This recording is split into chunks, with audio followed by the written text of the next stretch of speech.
Nouns and compound nouns. Our college is organizing a literature festival. I'm in charge of aesthetic and presentation.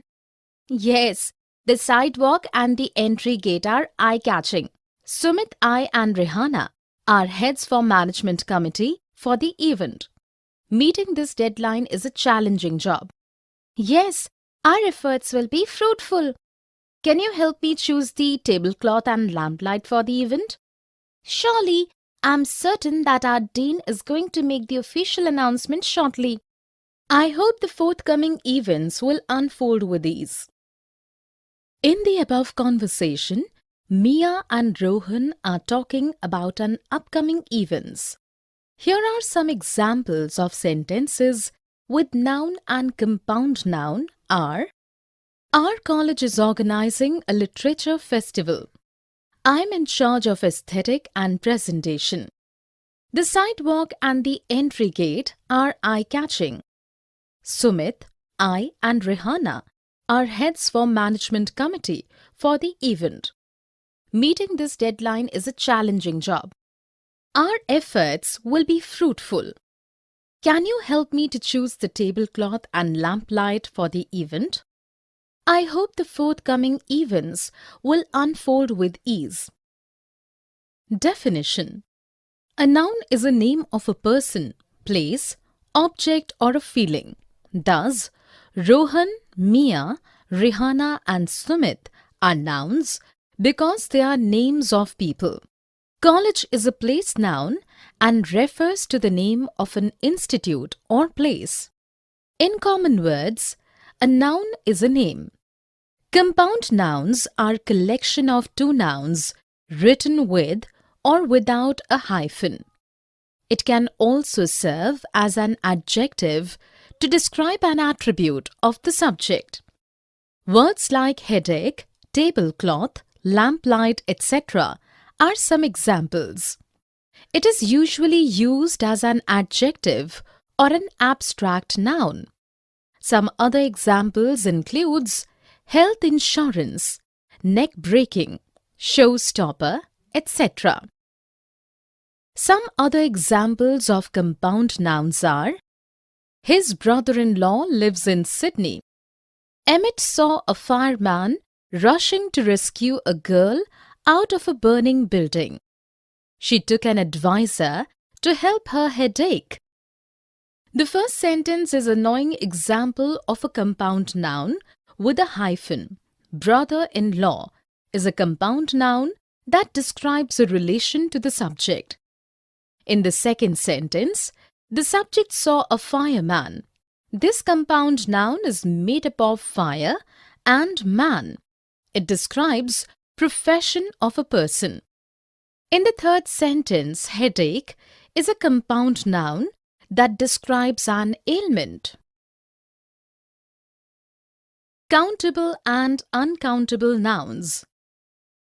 Will you go to the mall with me to buy some gifts? I have to complete my work. How long will it be? It will be 2 hours at the most. Okay, I will meet you at your place by 2 in the afternoon. In the conversation, Girish and Ryan have spoken about an upcoming future event. The use of countable nouns are prominent. Here are some examples of sentences with noun and compound noun are: will you go to the mall with me to buy some gifts? I have to complete a few errands. How long will it be? It will be 2 hours at the most. Definition: a countable noun is a noun that gives information of the quantity or amount of a thing. This description is exact and precise. For example, 3 bears, 12 months, etc. On the other hand, uncountable nouns are that noun that gives some idea about the quantity and amount of anything.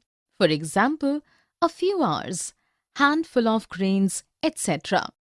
The uncountable noun doesn't give precise information on the quantity or amount of the thing. Some other examples of: The uncountable and countable nouns are: the shopkeeper sold 300 merchandise in a day. Only a handful of students get into Oxford University annually. The glass broke into 1,000,000 pieces. Tom has endless money. Steve met his 3 best friends.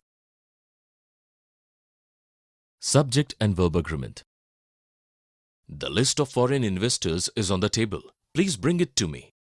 Neither Mr. George from Germany nor Miss Veronica is included in the list. Include both of them. Are the issues of new database and land purchase solved? Mr. Rakesh is looking into it. It will be solved by next 2 hours. Any update on the project side?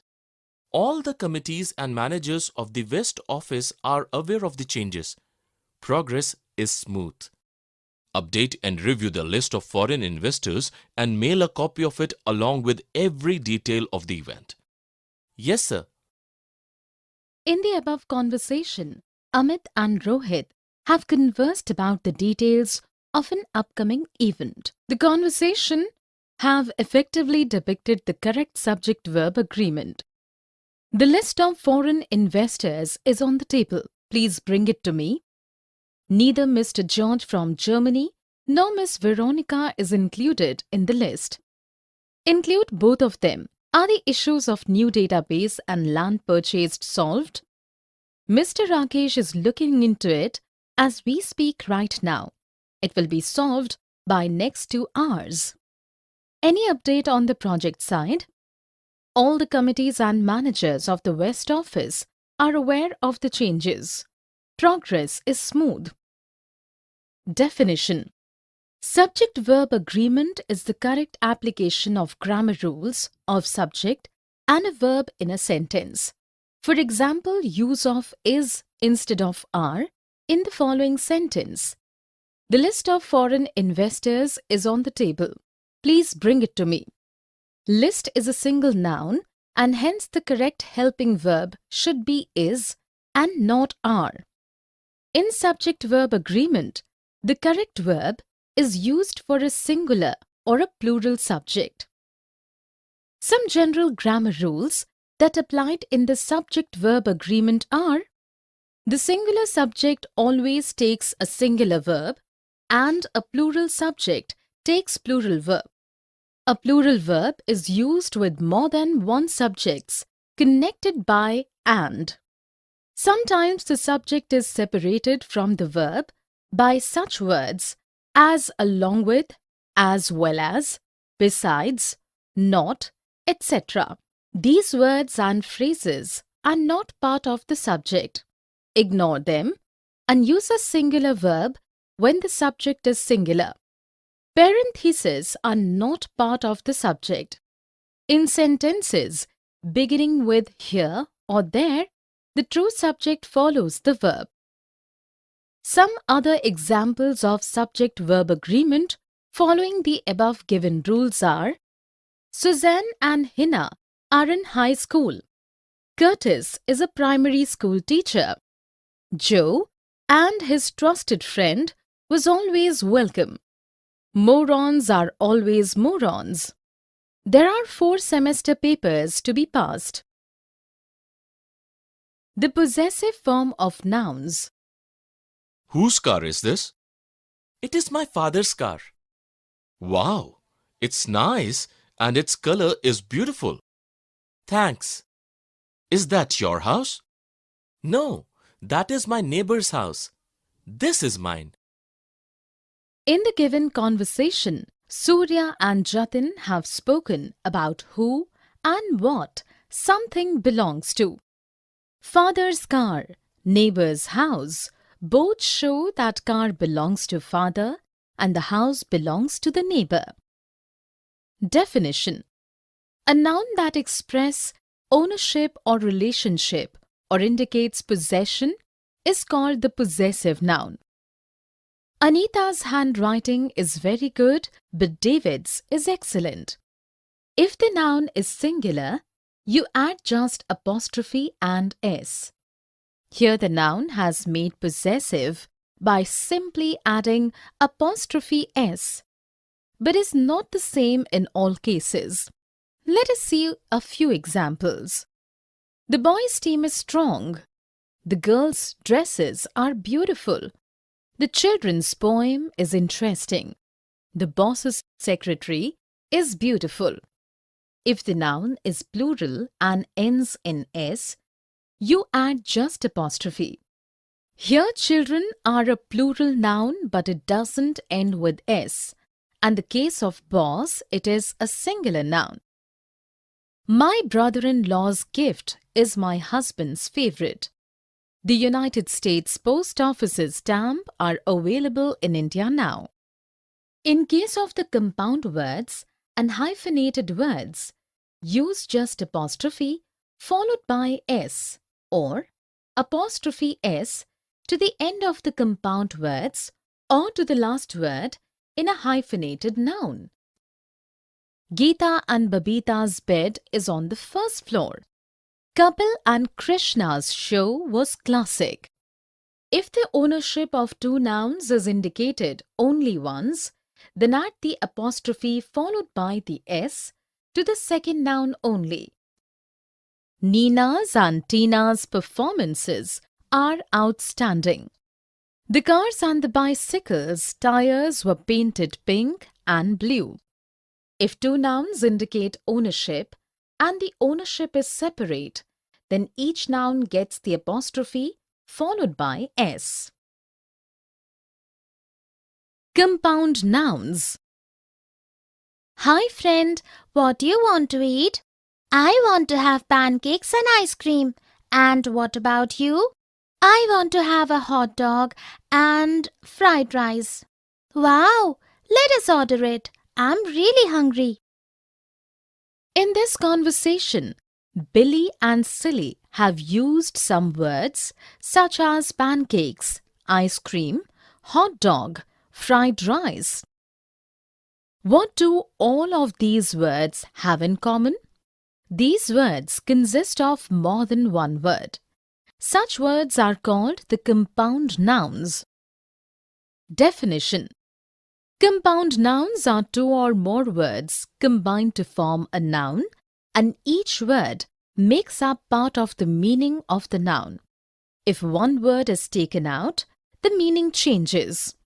The housefly is not the same as just house or fly. Let us look at a few sentences. I used the keyboard at first time today. We are going to South America. My brother-in-law and mother-in-law are coming tomorrow. We saw some beautiful butterflies in the park. They are developing a new website. Compound nouns can be written with the separation of two words. Examples: swimming pool, bus stop, full moon. Or the words are joined together as a single word. Example: football, toothbrush, sunglasses. Or can be written by adding one or more hyphens, especially in following cases. When a prefix is there, example post-lunch. When adjective comes before a head noun, example angry man. When the pre-head item is in the form of a single capital letter, example X-ray. When numbers